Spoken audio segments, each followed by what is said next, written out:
हमारे देश में इलेक्शन तो होते ही रहते हैं, हर 2 महीने के बाद 3 महीने के बाद हार जीत हर पॉलिटिकल पार्टी के अंदर होती है। वही दिल्ली में भी होगा।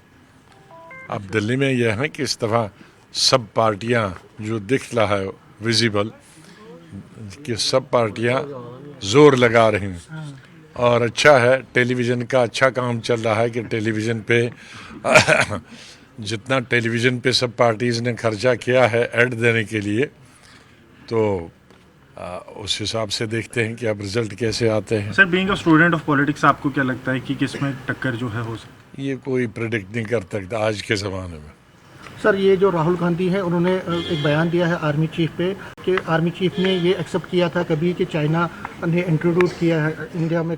मैंने कोई स्टेटमेंट सुना नहीं और मैं 2 दिन से यहाँ हूँ, न पेपर पढ़ने का मौका मिला और न टेलीविज़न रेडियो पिछले सुनने। 4-5 महीने से आपकी पार्टी की पॉलिटिकल एक्टिविटीज जो है काफ़ी डिम है, मतलब ऐसा लग रहा है कि ऑलमोस्ट जीरो। मुझे बता दिए जो इलेक्ट होके आए हैं उनकी एक्टिविटीज़ बताइए। नहीं,